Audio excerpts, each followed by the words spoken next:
හොඳයි එහෙනම් අපි තවත් උස්මේ ප්‍රශ්න දෙකකට උත්තර දෙන්න බලමු.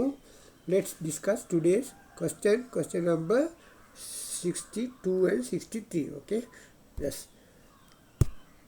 question number 62. හරිද? question number 62 part 1, identify A, B, C, D and E. To whom is B most beneficial? ගහලා තියෙනවා අප අනුමත මේ උපකරණ කට්ටයක් දීලා ඒකේ කොටස් හඳුන ගන්න කියනවා. ඊට පස්සේ මේක වඩාත් සුදුසු ප්‍රයෝජනවත් වෙන්නේ කාටද කියලායි අහලා තියෙන්නේ. එහෙනම් මොකක්ද මේක අඳුර ගන්න identify this? මොකක්ද මේක? A ඇවිල්ලා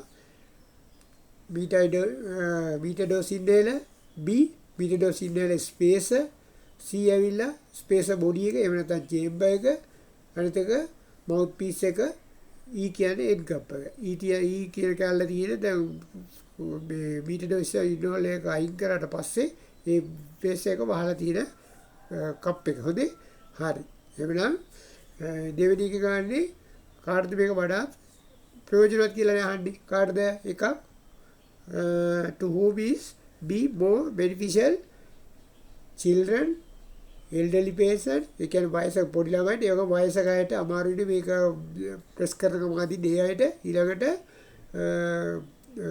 සමහර අය ඉන්නවා වයසද නැද්ද කියලා සමහර අයට ඒක අපහසුයි අර බීටා ඩෝස් ඉන්හේලර් එක ප්‍රෙස් කරන ගමන් ඒගොල්ලන්ට වාස්ප ටික අදින්න අමාරුයි. ඒ වගේටත් මේක පාවිච්චි කරනවා. ඊළඟට කෝටික ස්ටිරොයිඩ් වගේ දේවල් පාවිච්චි කරනවා මේක වඩා සුදුසුයි. මොකද ඒකේ තියෙන පාර්ට්ස් කොටස් චුටි අණු එහෙම මේක ඇතුලේ චේම්බර් එකේ රඳනවා. එතකොට උගුරට කටට උගුරට වගේ අනේක අඩු කරනවා.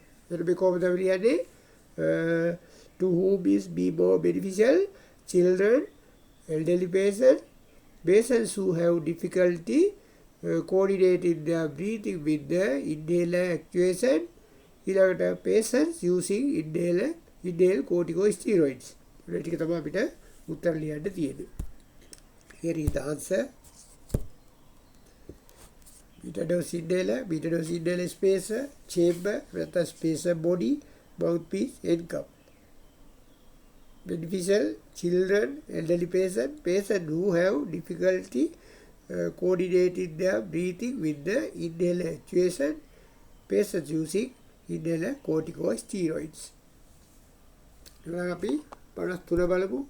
Next question number 63. මේක දීලා තියෙනවා අපිට ෆෝමියුලා එකක් දීලා ඒක හඳුන ගන්න කියනවා. ඊට පස්සේ මේකේ uses මොනවද කියලා අහන්නේ. Identify the preparation.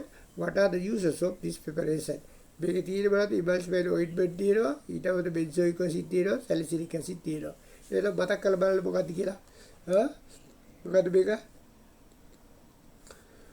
Compound benzoic acid ointment BP. එහෙම නැත්නම් මේක Whitfield ointment කියලාත් කියනවා. Compound benzoic acid ointment BP නැත්නම් Whitfield ointment කියලා කියනවා. හරිද?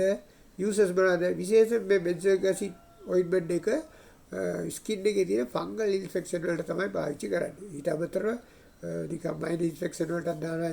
ඒ වගේම මේක Crohn's, Callus and Warts වගේ දේවල් වලට පාවිච්චි කරනවා. ඊට අමතරව එක්සිමා වලට පාවිච්චි කරනවා. ඒක කොහොමද ලියන්නේ? පළවෙනි එකට අපි ලිව්වා part 1 compound benzoic acid ointment BP with field ointment. part 2 එකට benzoic acid ointment is used to treat fungal infection of the skin and other minor skin infection. It is useful in treating conditions like Crohn's, Callus and Warts.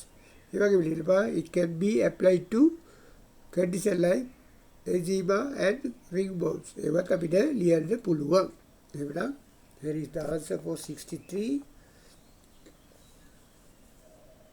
Part 2 benzoic acid ointment is used to treat fungal infection of the skin and other minor skin infection. It is useful in treating conditions like Crohn's, Callus and Warts. It can be applied to treating conditions like eczema and ringworm. ඒ ටික අපිට ලියන්න පුළුවන්. හරිද? හරි. දැන් මේ වගේ අපිට ප්‍රශ්නයක් දුන්නක මම අපි විතර කතා කරන විදිහ තමයි විනාඩි 3ක් ඇතුළත ලියන පුරුදු වෙන්න කියලා. සමහර ලාට ඔයගොල්ලන්ට කොටසක් මතක් වෙලා ඒක කොටසකට උත්තර ලියලා ඊට කමතක වෙන්න පුළුවන්. එහෙම වුණොත් කලබල වෙන්නේ නැතුව ඊළඟ මේක ඉස්සර තියාගෙන ඊළඟ ප්‍රශ්නෙට උත්තර ලියන්න ඔයගලන්ට රෙස්ටිං ස්ටේෂන් එකක් දෙයක් හම්බ වෙනවා. ඒ අවස්ථාවේදී මේවා ඔයගලන්ට කම්ප්ලීට් කරගන්න පුළුවන් වෙයි මතක් කරලා. හරිද? අන්න ඒ වගේ ඔයගොල්ලෝ ටිකක් පුරුදු වෙන්න. එහෙනම් අපි තවත් පුළුවන් බල වීදියට ප්‍රශ්න දෙක සාකච්ඡා කරමු.